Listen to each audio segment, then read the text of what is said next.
Good morning, day 614. Since 55 hostages have been brutally, barbarically, violently, and inhumanely were kidnapped to the hell called Gaza by the inhumane, barbaric, rapist, modern-day Nazis, monsters of Hamas, Palestinian Islamic Jihad, Mujahideen Brigade, Al Jazeera, the UN with UNRWA, and even the Red Cross are all complicit with the regular civilians of Gaza.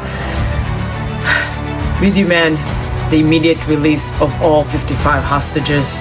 Let our people go in one phase, one bus, all of them together. No one is left behind, and Israel should give up nothing. Israel will continue with the war as long as there are hostages there and Hamas do not surrender. Hamas and the rest of the terrorist organizations. We have the upper hand. We have the technology to erase you from the face of the earth. Yet, we're not doing it. 2 million Arabs in Gaza, do not even one of them calling for the release of the hostages.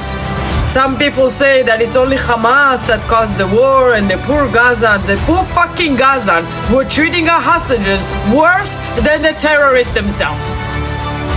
So I don't give a fuck about all your fucking lies. If you were not a hostage held in Gaza and was released or rescued and have the testimony of how the Gazan treated you, then shut the fuck up, because you have no clue what the barbarity, the cruelty, the inhumanity of these monsters. Not all, not 100%. Maybe there's 2 innocent in there, 2 babies, but we cannot live side by side with these inhumane creatures who devoting their whole life and resources to annihilate Israel. And this is why we will continue with the war to ensure that there's no more threats to Israelis. That includes Christians, Muslims, and Jews. Israelis.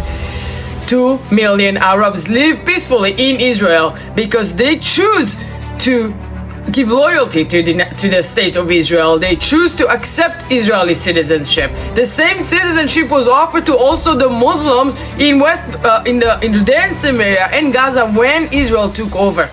And then when we signed peace agreements with Egypt and tried to give them back Gaza, they refused. They only took the Sinai Peninsula because they do not want to rule over the Palestinians, the Gazans. The Gazans do not want to live in peace. The Gazans have one goal.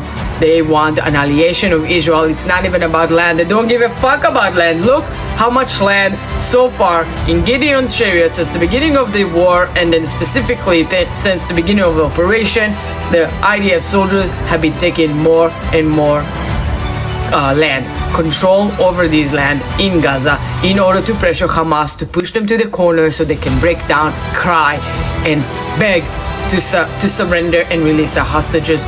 We also, IDF showed information where they found and where they eliminated one of the head of the Hamas terrorists, Muhammad Sinwar, the brother of Yahya Sinwar, and other terrorists. Also where they found the bodies of Judy Weinstein Hagai and Gadi Hagai, and then which was by the European hospital. I wonder why Europe is going so much against Israel, criticizing Israel. They are complicit with the atrocities of Hamas. And also the Thai national Pinta Natapong was found in Rafah. Thank you to Amir Tsarfati for this detailed graphic. You make sure to follow him, actually mostly on Telegram. I don't think he's posting these things on Instagram, but thank you for this visualize how IDF is taking over more land. And we are taking over because we need our people. We demand our people back, and the only way to do so is to put more pressure. For 614 days, all Israel has done has been putting pressure on Hamas. At the beginning, in the first year during the Biden administration, it was very limited pressure because we were self-pressured by our best ally, what's supposed to be our ally. They weren't allies, they were fucking traitors, enemies, with continuously stabbing Israel in the back and preventing from them to go full force against Hamas, while at the same time they were funding Hamas. But now that we have more leverage, more the green light and the support of the United States, the Gideon's chariot is achieving more and more accomplishments with eliminating Hamas terrorists, taking over land and putting more pressure, and we're bringing back hostages. For all of those who say that they want the war to be over so we can bring back our hostages, if it wasn't for the war, 200 hostages would have not been brought home. no ceasefire deal. A ceasefire deal happens when there's first fire and then you cease the fire. So without the fire to begin with, there won't be any ceasefire and then a deal. So you need the war on pressure of Hamas in order to release 200 hostages so far, from the initial 251 that were kidnapped on October 7 and 4 more that were there before October 7. A few of them were for decades. 3 of them were already released. We have 1 more unalive soldiers who is there since before October 7. We have total of 55. We will keep going. We will keep going with the pressure. We're increasing the pressure. The more we're closing in on Gazans, the more we have leverage, the more we have power, and we eventually will take the hostages by ourselves by force, as we have done so far with some unalive hostages, but all of them will be back home. There's no other option. Nobody is left behind. Israel would not leave anyone behind, and also they would not leave behind the 9 million civilians who trying to just live in Israel, where they continuously been targeted with rockets. Israel just want to live, but the Houthis trying to destroy that.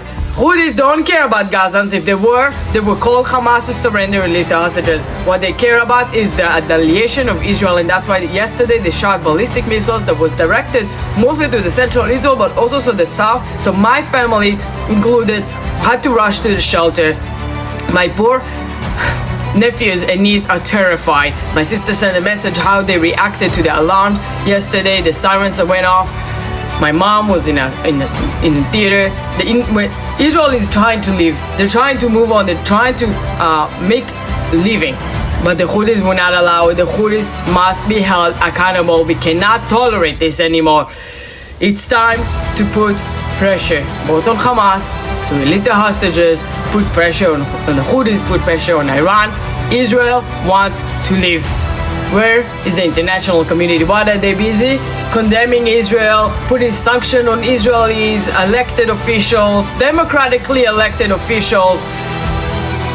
We live in an upside down world, and meanwhile in New York City and in LA, the cities are starting.